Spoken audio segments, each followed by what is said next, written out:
visual confirmation on the target. No, I don't. It's foggy and I can't see anything. Seriously, what is up with these monsters? It's every time they show up to do something cool, immediately comes in all the fog and clouds.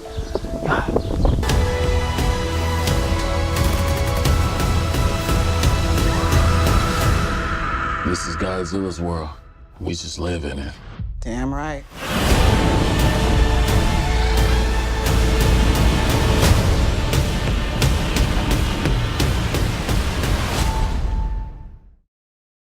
Five years after Godzilla defeated the Mutos in San Francisco, new monsters called Titans start popping up all over the globe. When a three-headed hydra called Ghidorah asserts his dominance over all the other monsters, the agency known as Marduk must awaken the legendary kaiju to save the world.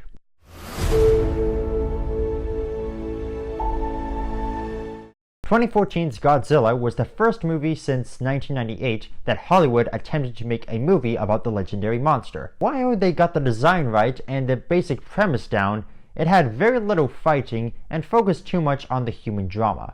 Fortunately, the movie gives us plenty of monster battles, while setting up some potentially interesting lore.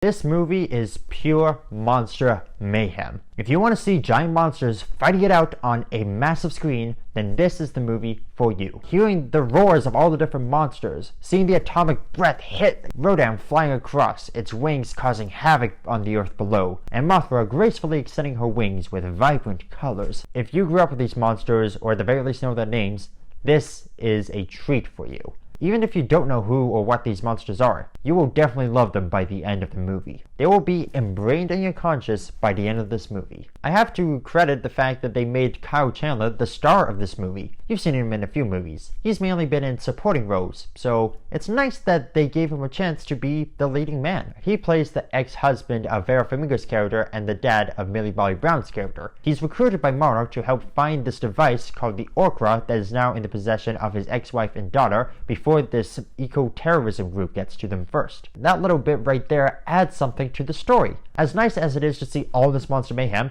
the novelty can wear off quickly if there isn't some sort of plot intertwined within it. It doesn't have to be the most award-winning screenplay, but it's something for us to follow along with. And everybody gives a solid performance. We have Ken Watanabe, who is great in pretty much everything, and O'Shea Jackson Jr. playing a small but notable part as a soldier. Which is interesting because he played Ice Cube in the Straight Outta Compton movie, and the guys who played Dr. Dre and Eazy-E are in Kong Skull Island, which is also part of the Monsterverse. So does that mean Straight Outta Compton is canon?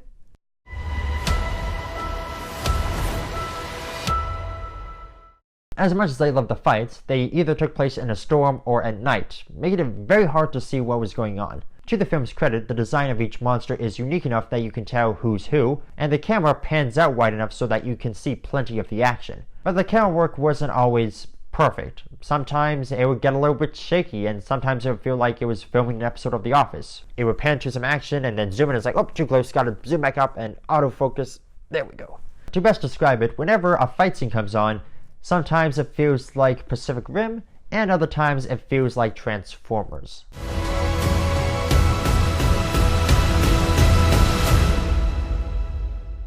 Godzilla, King of the Monsters is a bloated display of carnage with some slightly melodramatic human characters.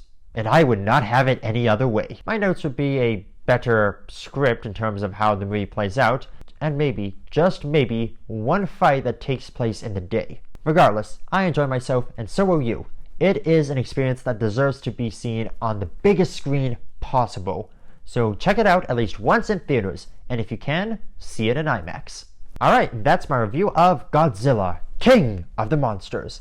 Have you seen it? What did you think about it? Leave your answer by commenting down below. Leave a like if you enjoyed the video, subscribe and hit the bell icon if you're new here. And as always, this is the Canadian Movie Buff saying, bring on Godzilla vs. King Kong.